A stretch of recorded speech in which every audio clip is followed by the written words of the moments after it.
Welcome back to the reality, guys. I'm your host, Billy Blanks, joined as always by my co-host, Brian. Hi, everybody. Welcome to the first half of Charleston Thursdays. This is Southern Charm Season 10, Episode 7. Make sure you like and subscribe here, TikTok, Instagram, Twitter, all of your Southern Charm, Southern Hospitality, Bravo, all of your reality TV coverage.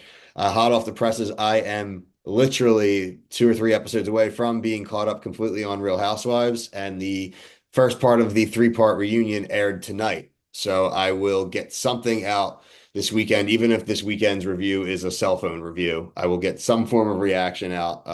I've done a great binge. So if you're not a Housewives fan, and you are, or you are a Housewives fan, but if you're a reality TV fan, you got to watch this damn show. I'm telling you, it is just getting better and better and crazier and crazier. And I just like literally can't wait for the next season to start. But anyway, back to other Bravo shows here. Like I was excited now, Brian. Now I'm thinking about these people, and now I'm like, I'm crashing back down into Charleston reality. I'm dead sitting in JT's little expensive social clubhouse he's got in his backyard, and he is getting his brain broken by the Peter Pans. He thinks he wants to hang with this crew. He thinks he can break this crew. He thinks he can introduce truth into this group.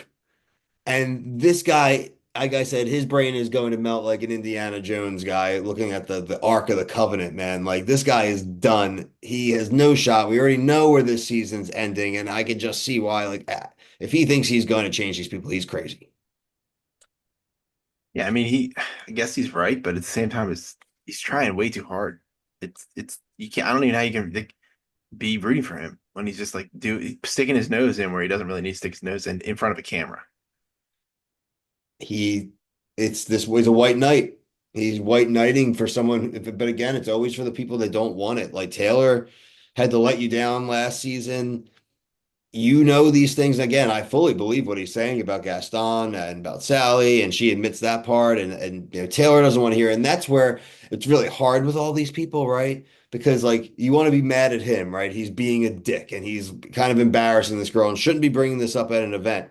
But then instantly her reaction so damn childish and so in such deep denial, like you can't actually know that that's not a fact, Taylor. That's not true. Well, this is definitely either the first time you've heard it, so you can't know that, or the fact you're denying it so bad you know it's true.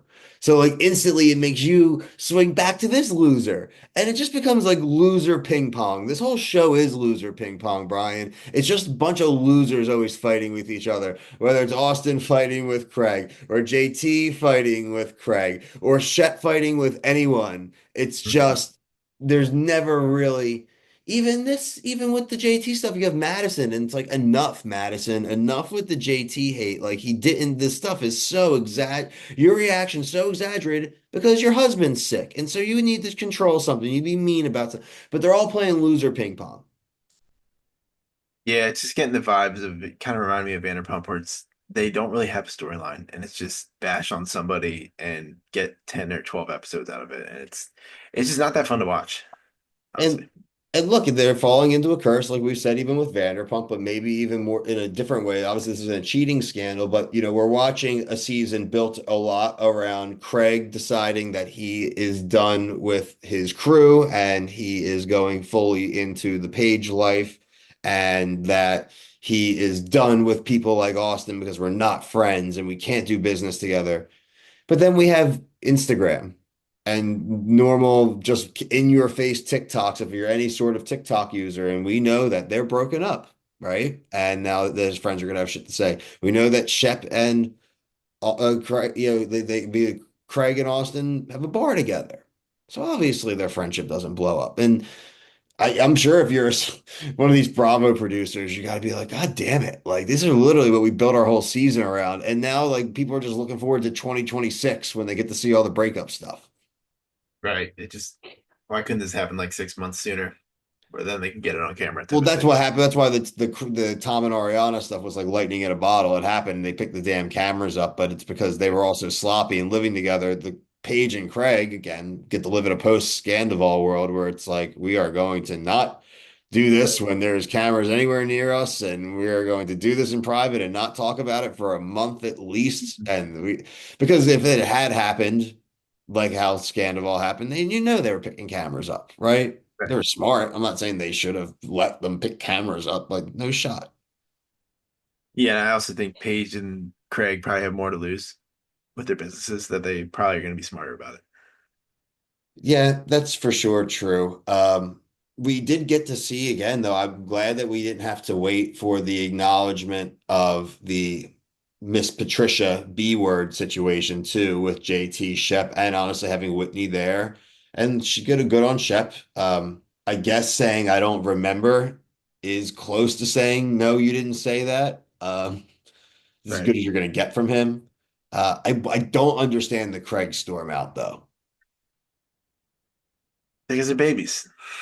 Yeah, They're just because fun but nothing babies. mean was said to Craig. Even like JT was actually pretty docile in what how he was saying. He was just kind of like, okay, Craig, okay, Those Paul. type of scenes make me wonder what are we seeing the entire conversation and maybe it's just going on and on. It's just like this is going nowhere. I'm just gonna leave. I just And they're we editing just do it Craig all the to look time a little now, bit so more it's like a just kind of sissy standard. almost.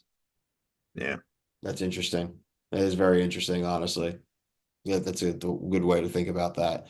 Um, yeah, they're kind of I guess things were at least brought out to air, but again, since they all storm out and then they all act not like adults to each other, you don't really get anywhere. We are getting the tease though, about JT and Venita. There obviously has been something going on, or they are flirting with the idea of something going on, which is interesting because we know that he doesn't show up.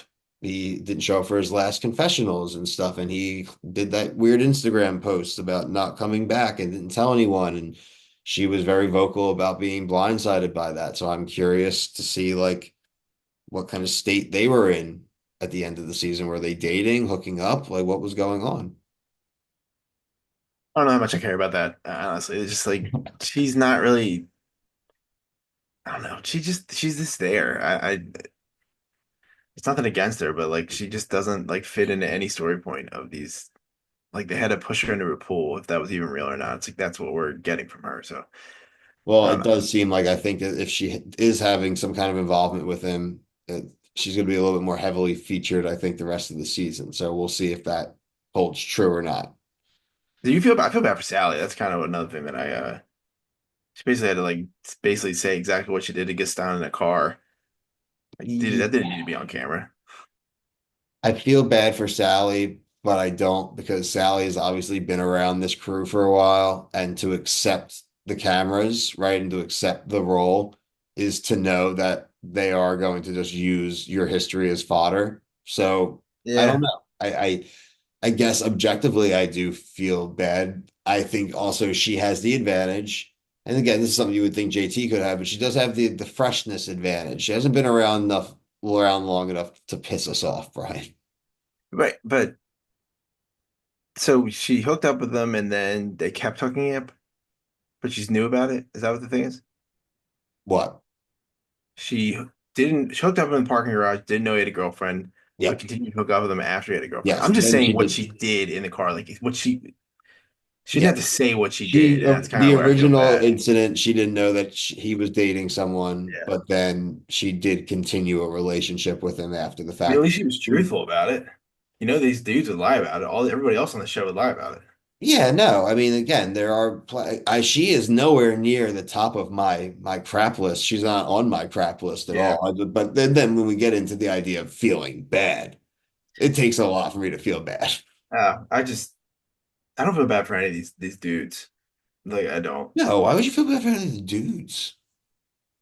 Some Even people do. women, I don't feel bad really for anybody this season, honestly, because it's just there is this just general disdain for each other that like is permeating. Yeah. So, obviously, we get to our second half of Southern of hospitality, and it'll be a lot more love, right, Brian? Be a lot more fun. A lot more fun, though, at least.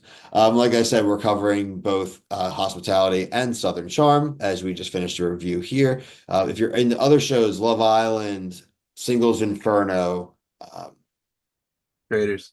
Traders UK and Traders USA, both those reviews will be coming out right before this review. So keep a lookout for that. Bachelor, Survivor, Love is Blind, all returning in the next 3 to 4 weeks. So if you're a fan of one of those big franchises, get subscribed now, hit the notification bell. We'll have previews, we'll have reviews of other shows, help try to introduce you guys to something different.